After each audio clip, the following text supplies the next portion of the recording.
사랑하는 여러분, 우리의 마음과 삶이 힘들 때 우리가 위로받고 새 힘을 얻는 경우들이 있지요.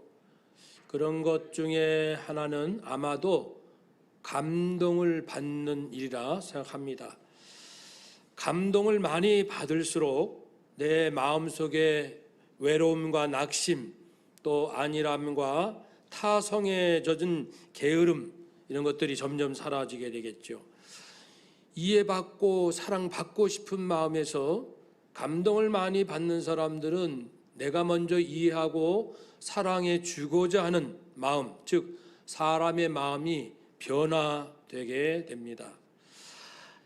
예를 들어 하나의 감동의 이야기를 먼저 나누고자 합니다. 좀 오래된 이야기입니다. 1960년대 초 일본의 어느 대기업에서 회사 직원들을 채용하는 일입니다. 2,000명이 응모하여서 1차에 30명으로 압축되었습니다. 그래서 이제 면접을 치르죠. 30명이 모였습니다. 한 명씩 면접을 합니다. 한 청년이 이제 하게 됐는데 면접관은 상무, 전무, 사장입니다.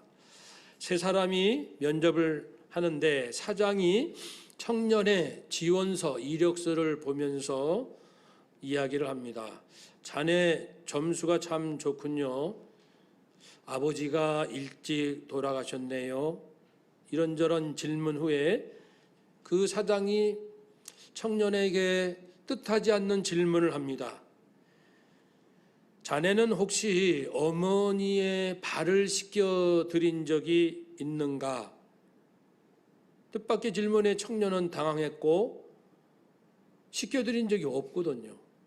아, 이거 인성 테스트 같은데 나는 이제 떨어졌겠다라는 걱정 속에서, 그러나 거짓말할 수가 없어서 한 번도 그런 적이 없습니다.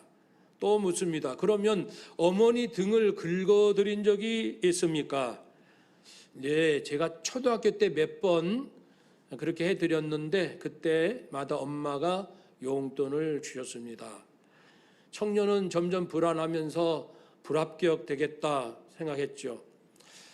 이제 잠시 후 사장은 전무, 상무와 중요한 의논을 나누게 됐고, 이제 잠시 후 이제 다시 30명 다 모이라 하고 최종 발표는 개별 통보하겠습니다. 그리고 다 돌아가도록 했습니다. 그리고 아까 그 청년을 상무가 붙잡았습니다. 자네 잠깐만 라고 얘기 좀 하세. 우리 사장께서 특별히 부탁하신 건데 아까 어머니 발 한 번 씻겨드리지 못했다고 했는데 오늘 집에 가서 어머니 발 씻겨 드린 후 내일 이 시간 다시 우리 회사로 올 수 있겠나? 왠지 긍정적인 신호잖아요. 그래서 마음이 기뻐가지고 네, 하겠습니다. 그렇게 하고 이제 집에 왔고요. 어머니는 이 아들이 태어난 지 며칠 만에 자기 남편이 세상을 떠났기 때문에 평생 혼자 키우는 그런 어려운 가운데 있었고, 그날도 이제 일터에 나가셨고 집에 이제 귀가하셨어요. 아들이 엄마를 보자마자 엄마, 제가 발 씻겨드릴게요. 엄마가 아니 얘가 왜 갑자기 안 하던 짓을 하니? 너 왜 그래? 안 해도 돼. 아니 엄마 꼭 해야 돼. 아이 괜찮다니까. 그러니까 아들이 사실을 얘기합니다. 이만저만해서 저 엄마 발 안 씻겨드리면 회사 안 될지도 몰라. 그러니까 엄마가 알았어. 그래 알았어. 그래서 이제 엄마 발을 씻게 됐는데 한 손으로 엄마 발등을 붙들었습니다. 발등을 처음으로 가까이 엄마 발을 보니까 정말 딱딱한 껍질처럼 그런 모습이었습니다. 마음이 너무 좀 괴로운 마음이 들었고, 그리고 이제 다른 손으로 엄마 발바닥을 닦아드려야 되는데 발바닥을 이렇게 만지는 순간 아들 마음속에 울컥 눈물이 이제 이렇게 차오릅니다. 왜냐하면 엄마 발바닥이 마치 시멘트처럼 아주 단단했기 때문에 그렇죠. 이건 보통 이건 여자의 발이라 할 수 없는 거칠고 딱딱하고 굳어 있는 그런 피부였습니다. 그 아들은 엄마 발을 씻기면서 그 올라오는 울음을 참으려고 애써 고개를 깊이 숙이면서 끝까지 엄마 발을 씻겨드렸습니다.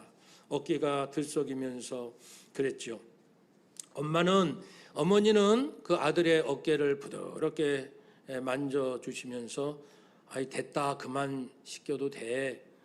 그리고 다 이제 씻겨드린 다음에 아들은 엄마를 꼭 안고 이제 엄마 사랑해요, 미안해요. 그 순간에 이 울음을 참을 수가 없어서 정말 터지는 그런 울음으로 엉엉 울면서 사랑해요 엄마, 미안해요 엄마. 나는 엄마가 이렇게 고생하셨는지 몰랐어요. 그런 시간이 있었고요. 그 다음 날 회사에 갔습니다. 사장님을 만나서 사장님, 저 엄마 발을 씻겨 드렸습니다. 그래, 어땠어?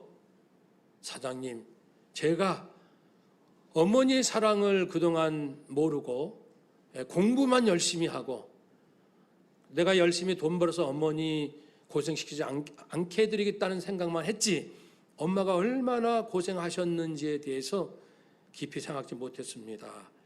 사장님 덕분에 제가 불효자라는 것을 뼈저리게 느꼈고요. 어머니 이제라도 사랑하며 잘 모셔야겠다고 다짐했습니다. 그리고 이제 또 마음이 울적울적하죠. 사장님이 가까이 오시면서 그 청년을 토닥이면서 자네 사실 이미 합격은 했어. 이미 우리가 자네 합격은 시켰는데 내가 볼 때 그 자네가 태어난 지 얼마 안 있어 아버님이 돌아가셨고 엄마가 평생 키워주셨는데 어머니 발 한 번 시켜드리지 못했다는 그 말에 내가 너무 가슴이 아팠고 훌륭한 인재라는 건 알지만 부모를 사랑하고 나를 위해서 누군가가 희생했고 고생했고 그 사랑을 알지 못하는 사람은 진정한 인재가 아니라서 그것을 깨우쳐 주기 위하여 내가 부탁을 한 거야. 자네 정말 좋은 거 깨달았으니까 이제 우리 회사를 위해서 열심히 일합시다.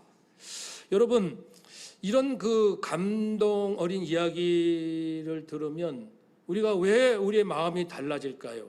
보통의 사장님 같으면 그 시험 점수, 그 다음에 이력, 스펙, 그리고 똑똑한지, 회사 직원들과 잘 어울릴지 이런 것을 보고 사람을 뽑는데 이 사장님은 사람에게 있어서 인생에게 있어서 가장 중요한 것이 무엇인지 알고 있는 사장님, 그래서 알지 못하는 젊은이를 깨우쳐 주시는 그 사장의 속 깊은 그 마음, 그 얘기를 들을 때 우리가 감동을 받는 거예요. 아, 그렇지. 우리 모두 스펙, 성공, 남한테 인정받는 그쪽으로만 신경 썼지 엄마의 눈물, 희생에 대해서는 안다고는 하지만 진정으로 가슴에서 우러나오는 사랑을 하지 못한 것 우리 대부분 고백하지 않습니까? 감동이란 내가 예상하지 못하고 또 기대했던 것 이상의 누군가로부터 선하고 지혜로운 즉 훌륭한 말과 행동을 접하고서 내가 어떤 크고 작은 깨달음과 지혜를 얻어서 감격해하는 감정, 이것이 감동입니다. 사람은 감동을 받으면 지혜와 용기가 생겨나서 더 성숙한 사람이 되게 되죠.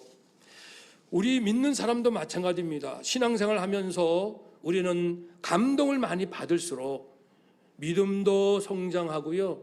우리의 인성도 더 훌륭해질 겁니다. 감동을 많이 받아야 돼요. 그래서 감동에 관하여 세 단계를 오늘 본문을 통해서 살펴보고자 합니다. 첫 번째는 예수님으로부터 감동을 받을 줄 알아야 된다는 겁니다. 동일하신 예수님의 말씀과 기적의 사건들을 보더라도 누구는 예수님을 비난하고 예수님을 죽이려 하는 자가 있는가 하면 누구는 크게 감동을 받고 예수님 만나고 싶어 예수님 내가 붙들어야겠어. 그렇게 반응하는 사람들도 있습니다.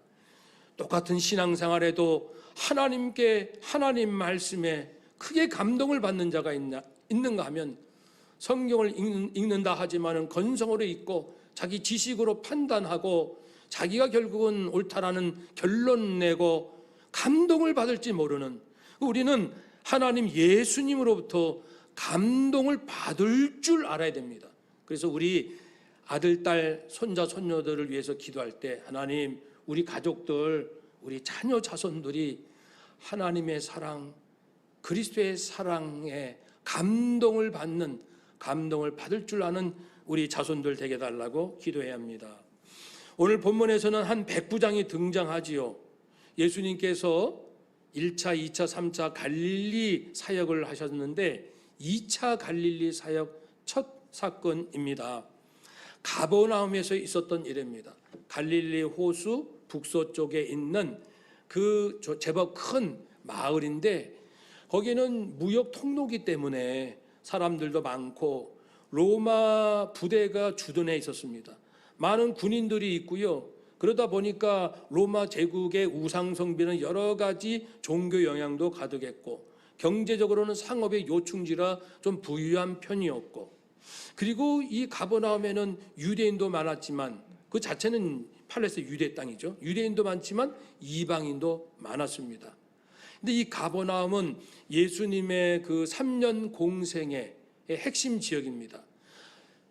그러니까 북쪽 갈릴리, 중부 사마리아, 남부 유대 3등분 하는데 예수님은 주로 갈릴리에서 사역을 많이 하셨어요. 그 중에 핵심은 가버나움이라는 마을이었습니다. 그곳에는 많은 군 장교들이 있었죠. 백부장이라면 100명의 부하들을 거느리는 한 중대장이라고 할 수 있을까요? 이 군 장교는 그 당시에 원로원 의원들이나 유력한 인사들이 자기 아들을 보내는 곳입니다. 군 장교 출신이 출세하기가 쉬웠던 시절이었기 때문에 그렇죠. 그러니까 이 군 장교들은 굉장히 파워가 있었고, 그러므로 이제 피식민지 지역에서 포악하고 압제하는 그런 모습도 있었습니다. 그러나 오늘 본문의 백부장은 다행히 그런 백부장은 아니었고요. 하나님을, 이스라엘 백성이 믿는 여호와 하나님을 믿고 경외하고 아직 할례는 받지 않았지만, 그리고 유대인들이 모이는 곳이 회당이잖아요. 그 회당도 지어졌고 굉장히 이스라엘을 민족을 사랑했다고 다른 복음서에서 말씀합니다. 이 백부장은 하나님에 대한 관심과 이스라엘 민족을 사랑했기 때문에 이제 요한복음 4장에서도 로마인이면서도 관리인이 있는데 그 아들 병들었을 때 예수님이 치유해 주신 그 소식을 들었을 겁니다. 그러니까 이 백부장은 이미 아직 만나지는 않았지만 예수라는 그분이 유명하신데 자기 백성 유대인뿐 아니라 그 로마 관원의 아들 이방인들에게도 마음을 여신 분이다. 당시 유대인들은 이 이방인들을 경멸했죠. 자기들만 구원받는다고 하고 또 자기들을 압제하니까.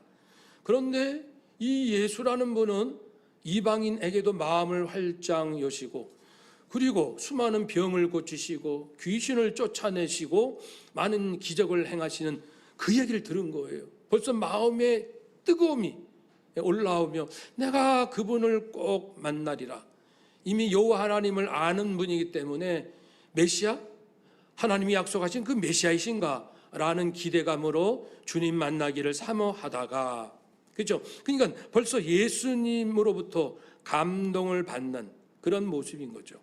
그분으로부터 참 사랑이 무엇인지를 이미 이제 마음속에 깨닫고 있었습니다. 우리도 그래요. 우리도 신앙생활이 곧 성도의 인생인데 신앙생활을 잘 하려면 감동을, 하나님께서 하신 일, 예수님께서 하신 일을 계속 묵상하고 음미하고 지식으로뿐 아니고 가슴으로 느끼며 그 사건의 현장으로 상상 속에 들어가면서 그런 식으로 묵상하는 방법도 있죠. 그래서 좀 더 생생하게 예수님을 만나보려고 그런 노력이 필요합니다. 똑같은 성경을 읽어도 누구는 맹숭맹숭하고 누구는 가슴이 뜨거워서 눈물을 쏟고요. 저도 이번 설 명절 3일 동안에 하루는 가족 만나고 이틀은 온종일 집에 있었어요. 하루 10시간씩 오직 예수 그리스도 그분을 더 알고 싶어서 연구하고 묵상하고 저희 집 거실을 산책 삼아 왔다 갔다 하면서 본문 보고 예수님 만나는 거예요.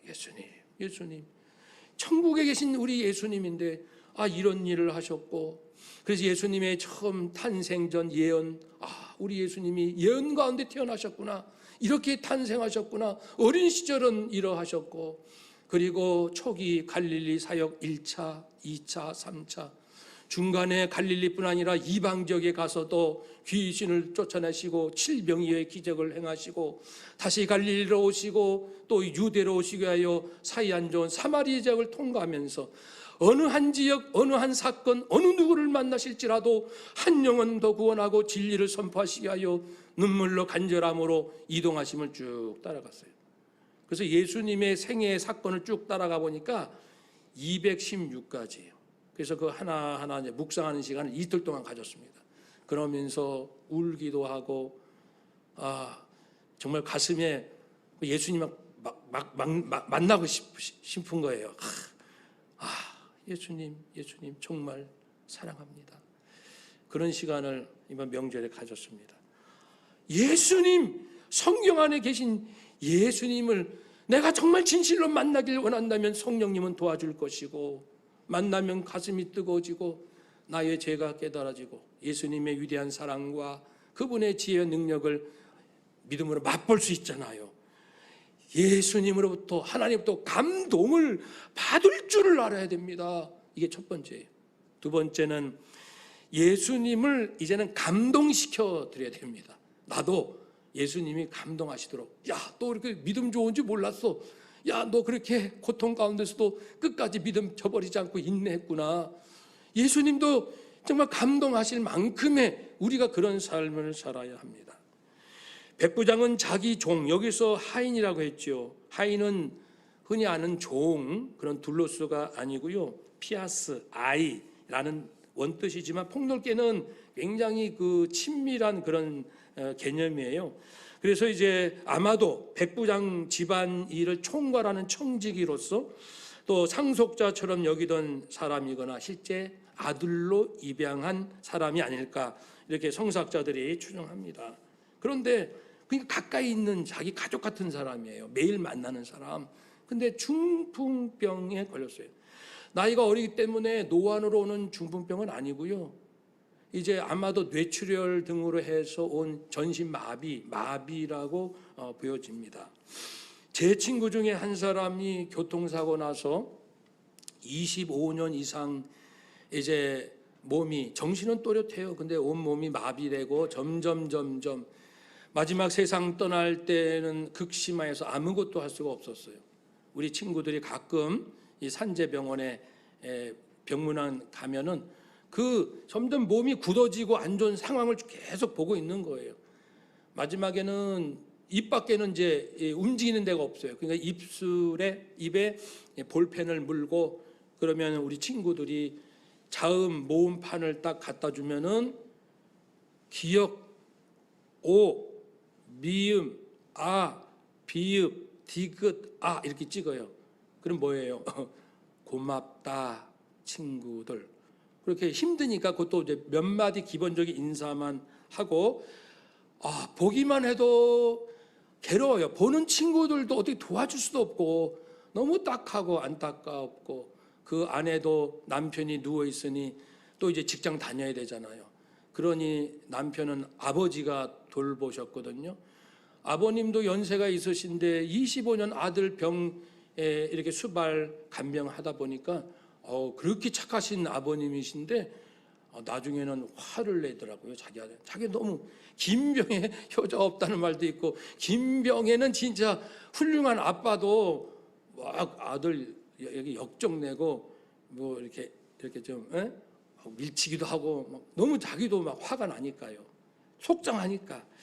그러니까 백부장은 매일같이 자기 집에 사랑하는 사람이 마비돼서 누워 있으니 성경 표현대로 몹시 괴로워하더라. 얼마나 힘들었을까. 그 자기 종을 향한 백부장의 그 사랑을 예수님은 보셨어요. 이것이 감동이래요. 예수님께. 백부장은 이방인이지만 놀랍게 예수님에 대한 절대적 믿음이 있었습니다. 왜냐하면은 보통 그 당시에 병에 걸리면 이거는 마귀의 역사다, 일반적으로 그렇게 생각하던 때였습니다. 지금은 그렇지 않지만. 그러니까 이 중풍, 이거는 마귀의 역사인데, 아무리 자기가 중대장의 장교고 자기가 할 수 있는 권한도 있지만 자기로서는 이것을 할 수가 없고, 인생 만물을 다스리는 하늘의 이치와 섭리를 자기는 온전히 깨달을 수 없는 무력함을 아는 거죠. 그리고 예수 그리스도, 그분에 대한 절대적 믿음을, 왜냐하면 소문만 들어도 믿음이 생기는 거예요. 우리가 기독교 TV 방송, 라디오, 극동방 이런 방송으로 설교만 들어도, 누구 간증만 들어도 정말 우리에게 믿음이 생기잖아요. 말씀이 역사합니다. 예수님에 대한 확고한 믿음이 있었죠. 그 믿음은 참으로 놀라웠습니다. 예수님께서 내가 고쳐주리라 그랬더니 이 백부장이 주님께 내 집에 들어오심을 나는 감당하지 못하게 싸우리. 다만 말씀으로만 하옵소서. 말씀으로 뭘 하시라는 거예요? 마귀의 세력을 없애달라는 겁니다. 병의 근원인 마귀의 세력을 없애주세요. 당신은 그럴 수 있습니다. 말씀만 하셔도. 근데 이 원어로 보면 말씀이 한 말씀입니다. 한 말씀. 뭐 힘써서 수많은 말이 아니라 주님은 그저 한 말씀만 하시면, 한 말씀만 하시요, 한 말씀만 해주시면 내 종이 살아날 줄로 나는 믿습니다. 한 말씀이면 마귀 권세가 깨뜨려질 것을 믿습니다. 그런 고백과 마찬가지잖아요. 와, 그리고 또 이 백부장은, 그런데 예수님 저희 집에까지 차마 오시라고 할 수 없겠어요? 없습니다. 우리는 이방인이고 당신들은 유대인이라, 유대인은 이방인 집에 오지도 않고 식사도 안 하는데 제가 이 무례하게 오시라고 차마 할 수가 없습니다. 그리고 여기 보면은 또 자기가 감당하지 못한, 주님이 저희 집에 오시는 거 저는 감당이 안 됩니다. 원어로 하면 나는 가치가 없습니다. I am not worthy. I am not worthy. 우리 집에 주님이 오신다. 주님을 우리 집에 맞아들일 만한 가치가 없는 집이고 그런 가치가 없는 조입니다. 오지 않으셔도 됩니다. 감당할 수 없습니다. 그러니까 주님 앞에 자기가 얼마나 낮아져 있는지를 이제 드러내고 있죠. 예수님은 그런 모습에 감동을 받으셨습니다. 백부장의 믿음, 자기 종에 대한 사랑, 그리고 한없는 자기의 낮춤과 겸손함, 이러한 모습을 이제 예수님을 보고 감동하셨어요. 우리도 예수님을 하나님을 감동시켜 드려야 돼요. 무엇을 하든지 예배를 드려도 정말 온 마음을 다하여 예배 드리고, 헌금을 할 때도 눈물로 헌금을 드리고, 봉사할 때도 교제, 사역, 훈련, 전도, 행정, 관리, 무엇을 하더라도 귀하게. 그렇죠. 그러면 하나님이 우리들의 마음을 받으시거든요. 직장에서도 가정에서도 마찬가지입니다. 그것이 두 번째입니다. 우리가 하나님을 감동시켜 드리자. 한번 더 합시다. 하나님을 감동시켜 드립시다. 아멘. 세 번째는요, 그러면 감동받으신 하나님이 가만히 계시겠어요? 우리 사람 관계에서도 감동받으면 부모님이 지갑을 엽니다. 야, 오늘 기분 좋아. 여기 있다, 얼마. 딱 이렇게 감동받으면 이렇게 상대방도 달라지듯이 우리 예수님도 감동을 받으시고, 이제 놀랍게도 이방인은 그에게 다가와서 고쳐주시겠다고 하고, 그리고 말씀하셔서 이제 내가 고친다. 당시 유대 랍비 선생들은 당신이 고침받게 하여 하나님께 기도하겠습니다, 여기까지만 해요. 고치는 자는 하나님이시고 우리는 기도할 뿐입니다. 그런데 예수님은 내가 고치리라. 내가 고친다는 이 표현은 하나님만이 하시는 표현이거든요. 선지자, 왕, 제사장, 서기관 어느 누구도 감히 그 말을 못합니다. 병자에게 내가 너를 고친다. 예수님만이 하시죠. 내가 고치노라. 그 능력을 베풀어 주십니다. 그런데 자비를 베푸시고 이 고쳐주신 것도 감사한데 격려까지 해주셔요. 격려. 어떤 놀랍죠. 주변 이제 사람들에게 제자들, 야, 이 백부장을 보라. 내가 진실로 너에게 이르노니 이스라엘 중 아무에게서도 이만한 믿음을 보지 못하였노라. 당시 믿음이 있다고 큰 소리 치던 대제사장, 서기관, 랍비들, 그리고 바리새인, 정통 유대인이라고 하는 사람들, 그리고 정치적 권력을 갖고 있는 사두개파 사람들, 기라성 같은 사람들이 이스라엘에 얼마나 많습니까? 그런데 분명히 예수님은 말씀하십니다. 이스라엘 중에 아무에게서도 이만한 믿음을 보지 못하였다.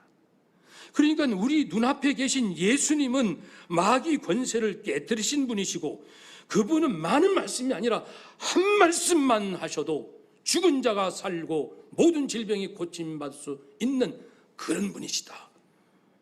예수님은 유대인뿐 아니라 이방인들도 품으시고, 사람들이 밀쳐내고 멀리하고 소외시키고 손가락질하는 그런 사람들, 그런데 예수님은 친구 삼으시고 당신의 생명까지 아낌없이 내어주신 그분, 그 모습에 또 자기 믿음까지 칭찬해 주시고 다시 감동받게 되지요. 그러면요, 우리가 이 세 가지, 이미 하나님께서, 예수님께서 내게 주신 그 수많은 것들, 수많은 은혜 있죠. 거기에 충분히 은혜를 받아야 합니다. 그래서 하나님께서도 저에게 그렇게 말씀하신 적이 있다고 전해드렸습니다. 얘야, 나는 너에게 예수를 주었고 성령을 주었고 성경을 주었다. 나는 너에게 줄 것을 다 주었는데 무엇이 부족하여 이렇게 괴로워하느냐. 그런 말씀을 이제 27년 전에 들었습니다. 나는 너에게 예수를 주었고 성령을 주었고 성경을 주었다. 나는 줄 것을 다 주었다. 뭐가 괴로워? 뭐가 억울하고?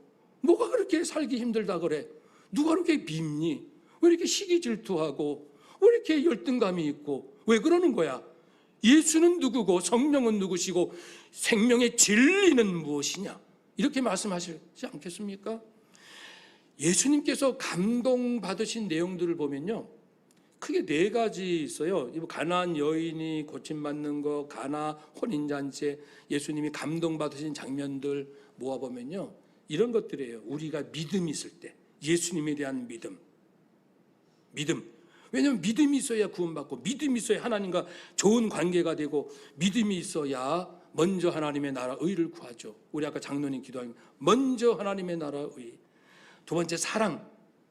병든 자 사랑하고 가난한 자 사랑하고 내 가족 사랑하고 이웃 사랑하고 저 멀리 있는 아프리카 하나님을 모르는 사람에게도 그들에게 복음을 전하고자 그 영혼도 사랑하고.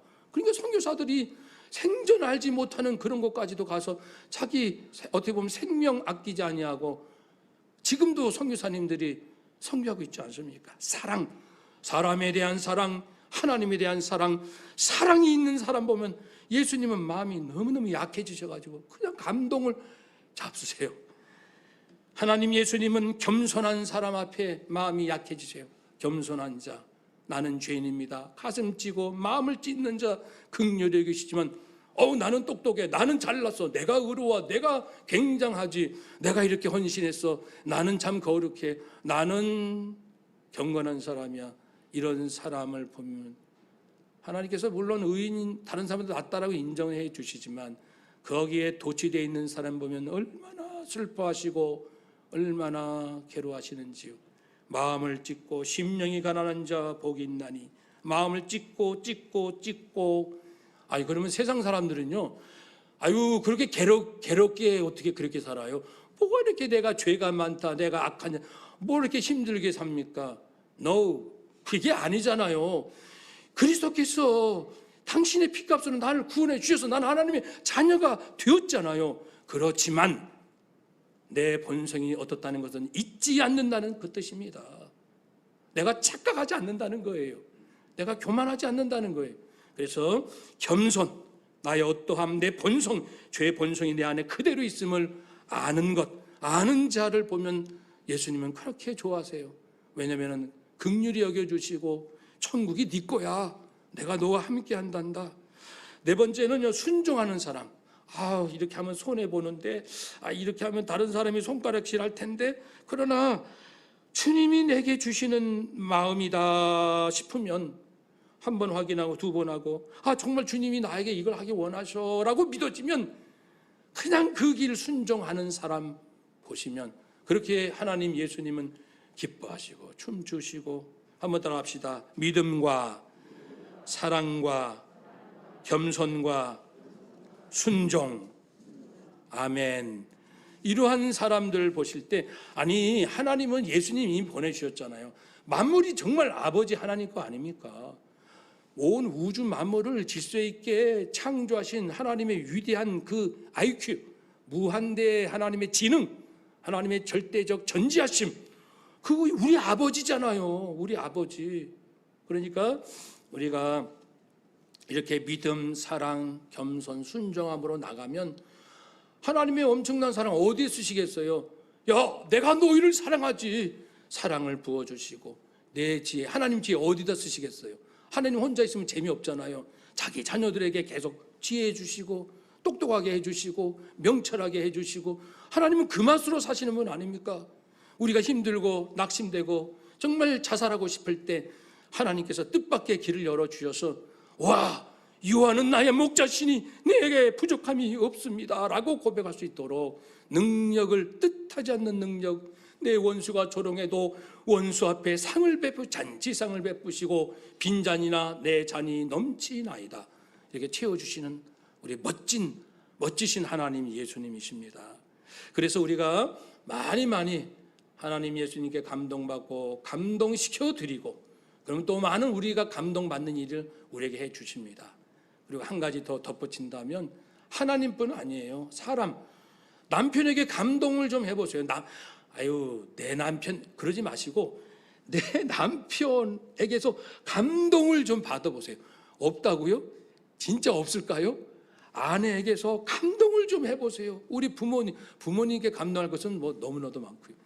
내 자녀들한테 이 속썩이는 이 아들, 딸. 그렇지만 그 자녀들에게서도 부모가 감동을 받을 부분이 분명히 있다고요.